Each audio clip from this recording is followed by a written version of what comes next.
Okay. I was shuffling grandkids around, so I kind of left my speech. So I'm going to try to wing this. Good afternoon. I am Sabrina Odom Edwards. I'm with the North Columbia Business Association, and I welcome you to the Noma Trestle District, and also to Warmouth, who was the first restaurant and bar snuggle in the Cottontown neighborhood to come to this community 6.5 years ago.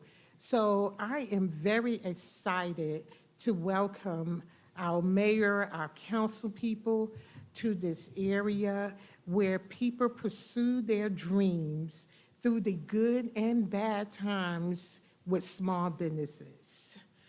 I realize how important it is to have a friendly process in place to invite anyone who would love to start a business.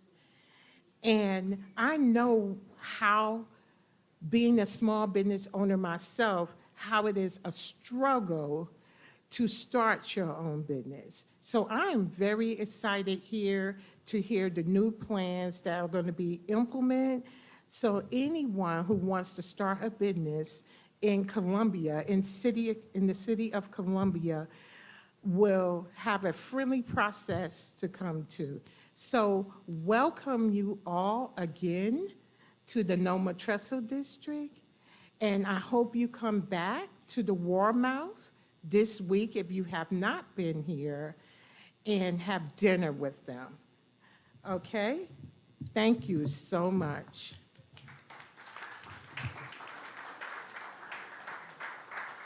And now I will introduce our city manager. Well, she don't need any introduction, but Teresa Wilson will be next on. Good morning. Well, thank you all, as Sabrina said, for joining us this morning. We're really excited. I personally am encouraged to have the leadership that's being displayed by this seated council. City Council has really put a focus with the staff and myself on pushing forward on some business-friendly initiatives and really just a common sense, if you think about it, approach and practical initiatives to getting things done for our small businesses, making sure that they are working in an environment and have the right conditions to be successful. Some of these things we've probably talked about here and there at one point or another. We even focused on it a little bit, thinking, well, we can roll this out in one corridor. And as we continue to talk through that, it really, from a common sense perspective, again, makes a lot of difference for these initiatives to be for all the city, for all the businesses and all the districts and all the corridors. So giving it a little bit more time and with a little bit of fresh voices and faces on council who are certainly focused on it, we have definitely put the time in as staff with our council, and it's been, a lot of good work, productive work together. And I think now this summer being able to roll it out, get some feedback from you all as small business owners is going to serve us very well. And I'm looking forward to you hearing about these practical, common sense approaches to making sure that we are ensuring the conditions are right for our businesses to be successful, and that they're solutions oriented, and that we as staff are being very open to helping you figure things out and not being in your way. So that's really the gist of it, and I think that you're going to hear a lot more about it with our next speaker, who is, of course, someone who's very used to working under these conditions to make sure economic development and businesses grow, and that is your City Councilman from District 4, Mr. Joe Taylor, and our former South Carolina Secretary of Commerce. Mr. Taylor. Wow. Thanks, Teresa. And let me just say, welcome everybody here. It's good business folks and press folks and utility folks. I mean, small business and big business. Welcome to North Main Street. I'm surrounded by the 4 famous B's in Columbia. I see Bass, Brim, Bourbon, and barbecue. So let me tell you, I get the honor today of kind of going through the changes that we're in the process of making or have made that I think makes this probably one of the best days for all business, but especially small business growth in Columbia. You're going to see on these posters around, you'll see it outlined, and I'll just take a few minutes and run through each one so everybody's aware of it. And then after we're through here, all of us will be available for questions. I mean, the first is on-site parking requirements are being waived for all buildings, new and existing, under 7,500 square feet. I know y'all went through it down here. And let me say, we're following a practice that that you see other university capital cities, Raleigh, North Carolina, Fayetteville, Arkansas, where we really want to cease to be a city of parking lots. More capital investment, more tax base. And frankly, in the past, what we've done, and too many times, and I see my man nodding his head, we forced small businesses to go and rent spaces to meet our on-site parking requirement. And that's just less capital they have to run, operate, and grow their business. So we're significant, I think, monthly rental costs. The second is grease capture costs. We've had a history here, whether it's good or bad, of requiring the most dramatic grease traps that you could do, that it sometimes can cost as much as $75,000 to $100,000. I mean, that's a deal stopper for small business folks. And what we've done, working with our water and sewer department, I see Clint Shealy, our manager of that department, assistant city manager over here, is we've worked to eliminate first let me say this. What we've done is we're working with your plumbers and your engineers to make sure the system that you need for your place will work. In other words, it's not just a $75,000 grease trap anymore. It can be a series of grease interceptors. We're thinking like a big city. I mean, if you're in downtown Atlanta or New York or somewhere, it's not that you can go dig the street up and put in a grease trap. And new technologies are out. So from an environmental perspective, we want to make sure you collect the grease.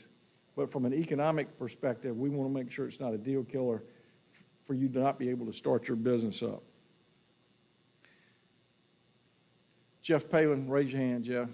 Jeff runs assistant city manager for finance. For me, I think this is one of my favorite of all, even though it's really not got a monetary deal attached to it, but we're going to make getting your business license a whole lot easier. I tell people our country got started because people didn't like taxes, and I'm sure people don't like tax returns, and I think the fact that we've asked everybody here for too long to show us your tax return before we give you a business license, we're going to trust you now.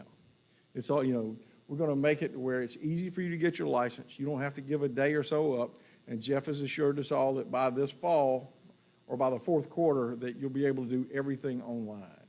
And I think that it really takes a big headache away and makes things easier. We're going to make renovations and remodeling a lot easier. Unfortunately, we've had some cases where a perfect example is a new automotive shop in the Central Business District where we made you, if you made your outside of your building look really good and you invested in it, you would have to bring your landscaping requirements up to what the current rules were. And that caused us, in lots of cases, to take away parking places and things like that, which frankly sometimes even had a negative result where it caused you not to have the on-site parking requirement that we used to have. So today, if you're going to invest in your building and renovating it, making it look better, you'll be able to keep your landscaping as it is. You'll not have to be compelled to bring it straight up to the new standards. My favorite of all, and again, this is where I would again thank Clint Shealy and Teresa Wilson for working hard on this, is we're eliminating the water and sewer capacity fee or expansion fee on meters less than 4 inches. So if you buy a building on North Main, take this building here. It was an automotive shop. It used to be, if you convert it from an automotive shop into a cool little restaurant like this, you would have to pay a change of use fee, which could be as much as $35,000 or even $45,000. And we've eliminated that. And I can just tell you from a personal perspective, I've watched people walk away from us on hospitality opportunities because of that. On bigger meters, you get credit for what the service was there to begin with. It's a different approach. I don't think it will have a negative fiscal impact at all. As a matter of fact, I think it will have a positive fiscal impact because the deals we lost before we'll get now that pay more taxes, hire more people, buy more water, pay for more sewer. And if you have questions about that afterwards, Clint will be right over there. And I would just say the last thing we're doing too is we're taking a whole new look at economic development and how we operate it here. You know, we expect in 23 to bring recruiters in here that will work for the city, that will go out away from Columbia and bring that capital back here. I mean, concentrating on urban economic development. I think too many times, and again, I saw this at Commerce, everybody wants to go chase what we call chasing buffaloes. Airplane manufacturing plants, automotive manufacturing plants, but we're not going to be able to put one of those on North Main Street or in Five Points or on Gervais Street. But what we can do is we can put hotels, restaurants, corporate offices, call centers, things that work in a downtown environment. And we're going to concentrate on that. And we're adding in project managers to match with those recruiters. So whether you're an existing business that's going through a permitting process, a new business, or a new person coming to invest in Columbia, there will be a dedicated person on that economic team that can help you through the process. We saw it work and have seen it work extraordinarily well at the state level, and I am extremely excited to see that here. I mean, like I say, I think this is a big day for small business. I think it's a good day for all business. And I want to thank our staff for working hard on these things. Frankly, these are some of the reasons that I ran for city council, is to make our city as easy to operate in, as easy to start a business in as anywhere else I've seen. And frankly, if we can just fix these property taxes on small business and get our permitting process shortened up, I just think we'll be the next great success story in the South. Thank you. And I guess, Ms. Herbert, I get to introduce you, right? My favorite city council member, the representative of District 2, Ms. Tina Herbert.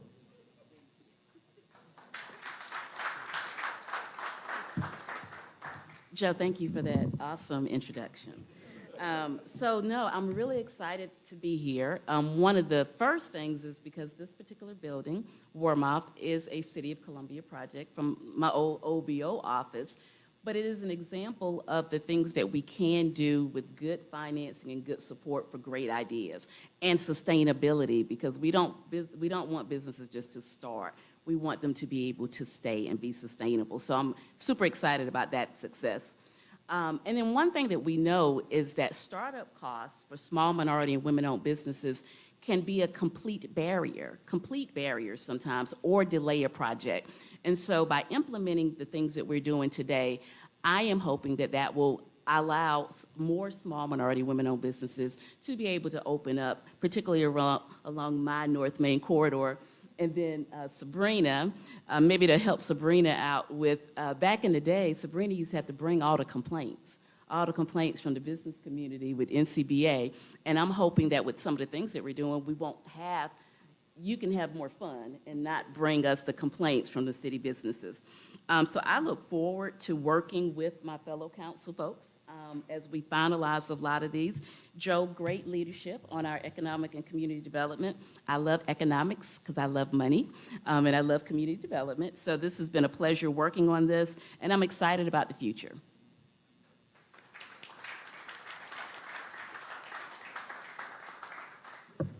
Good morning, everybody. I am Will Brennan. I'll introduce myself since Councilwoman Herbert. District 3, so proud to be here today and so proud to be a part of the Economic Development Subcommittee.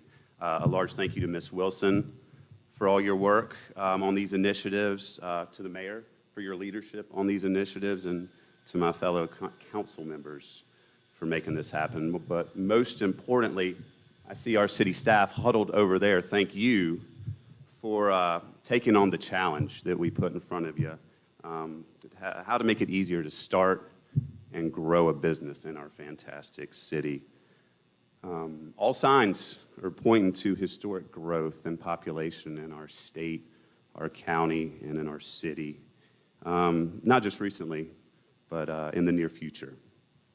With growth comes challenges that we need to keep up with as a city and as a city council and as a city staff. We need to keep up with our need to grow efficiently and effectively deliver the basic services that our residents and businesses deserve. We need to keep up with providing the foundations for innovation and talent to spread their wings in our city.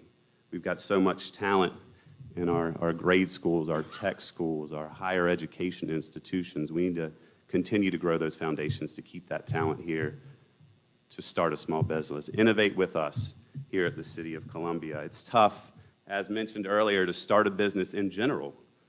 Startup entrepreneurs and small business owners have a tough road. From concept of a business to jumping headfirst into what is a passion project for most small business startups, finding the funding, going through the permitting and licensing outlets. It's a challenge a lot of times, but we're here to help make that easier for you as a small business owner and innovator to get to turn that open for business sign on. We are open for business here in the City of Columbia and look to help our small businesses. Any hiccup in that process can turn off that innovative spirit, and we recognize that. So shortening that process, making that process less of a headache and easier is something we are continued to be committed to, and we're going to continue to work on that.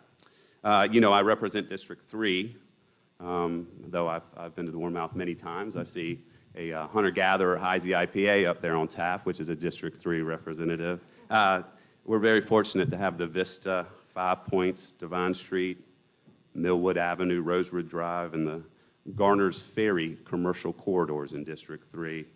All these are great districts that are looking for small business growth. And we want to help to attract small business and innovators to these districts, as well as our entire city. So the new business stormwater credits, streamline business license process, the grease trap assistance program, on-site parking changes, and the city commitment, this is my favorite one, I think, Councilman Taylor, the city commitment to marketing our assets regionally, nationally, and how about internationally with your Department of Commerce experience? Let's do it. Let's reach for that investment on all corners of the planet. It's a great start. You've heard me say it many times. The only reason city and local governments exist is to give you, the citizens of this wonderful city, the best quality of life. And we're going to continue to do that through these efforts, making small businesses welcome in the City of Columbia. So at this time, I would like to introduce Ms. Jean Cecil Frick, the current president of the Columbia Chamber of Commerce, a great partner in this process.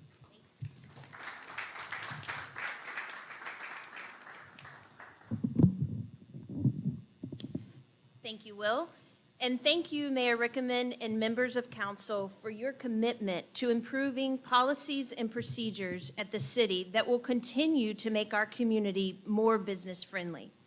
On behalf of the Columbia Chamber, our board of directors, and the 1,200 businesses we represent, both large and small, these changes are vital to the growth of the city's economic base. We all want to foster an environment that allows existing businesses to expand while also creating an environment that welcomes new businesses. Far too often, we hear from our partners about the burden of doing business in the city, whether it's lengthy processes, needless requirements, or just too much red tape, not to mention high taxes. We can do better. And today, we are taking an important step forward in taking care of our business community by increasing the speed to market from the moment a business applies for a permit to having the permit in hand. The measures being announced today further enhance our city and the integrity of doing business here. We want all businesses to know not only are they valued, but they are being heard.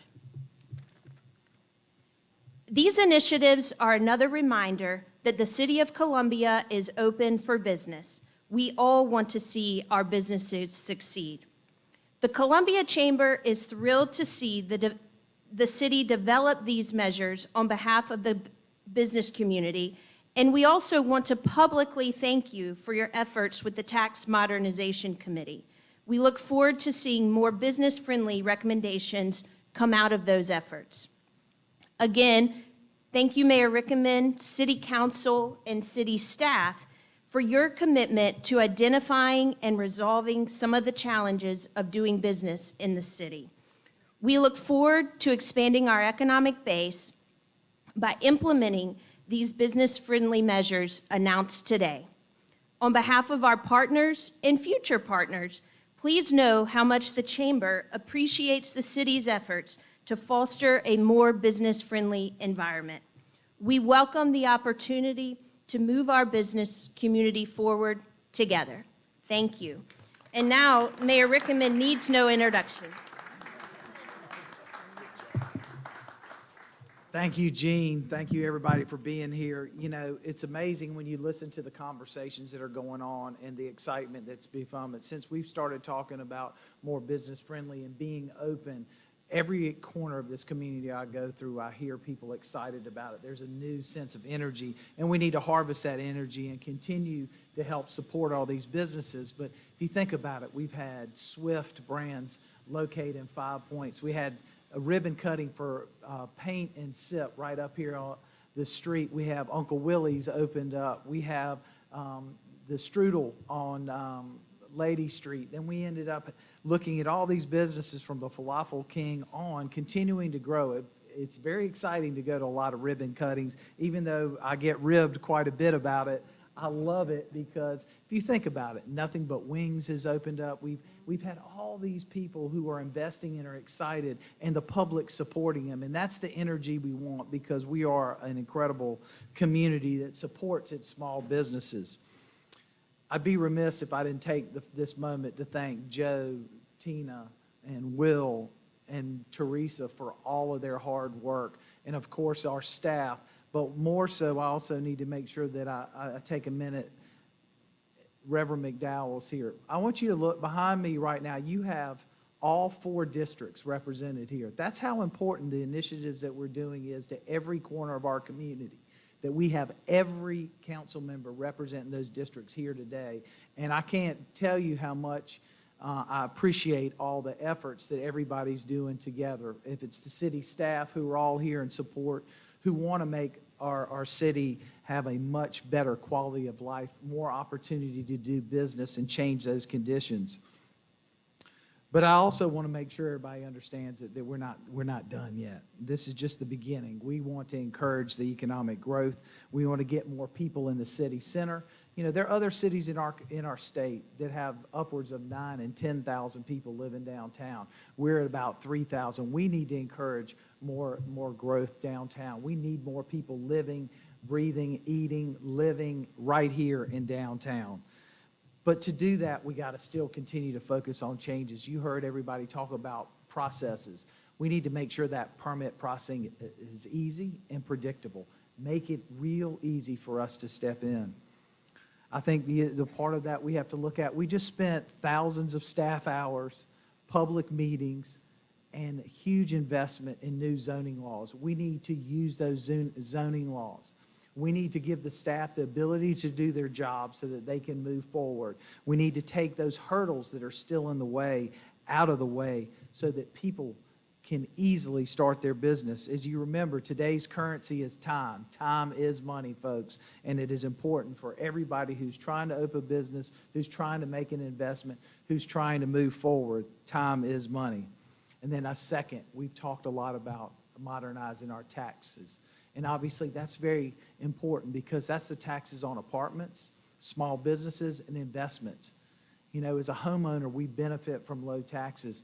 But those folks who are renting, those people who are trying to buy a second home or a rental property or making an investment, they're suffering because we can't offer the small guy any type of tax incentive. So we need to levelize the playing field. all the work that my Tax Modernization Committee has done is going to be something that this summer, we're going to be meeting with all our partners so that we can implement this sooner than later. Just the fact that we're having this conversation today, folks, I've heard from more people willing to invest in our community because they see a change coming. Conversation is the first step.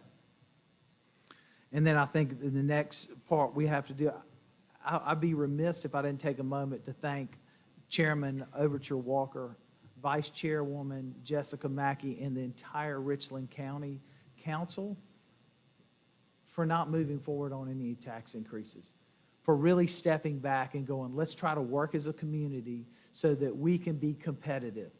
Our goal is to be the #1 county in South Carolina and Columbia to be the #1 city in South Carolina. And we can do that with growth, with investment. But we can't talk about attainable housing. We can't talk about affordable housing or workforce housing, job initiatives, investment growth if we're not tackling the issues that have been holding us back. And that's why we're here today. This is step one, and we're going to continue to work. But we're only going to be able to do it together. And that's why you see this united. And I, once again, I have to thank council. City Council has been working forward, and it has not been about my district or your district. It's been about Columbia as a whole community. And Richland County has been just astronomically supportive of working together to bring the county along so that we're all working together. So I want to thank the business community for their support. I want to thank the small businesses. I want to thank all the folks who were involved, from our neighborhood leaders to our elected officials, to continuing to move Columbia forward. And with that, I want to thank everybody for being here. I do want to mention to all the media, all council, all speakers are available for any questions. But folks, this is step one. Thank you for being here with support. Columbia is open for business, so let's go recruit.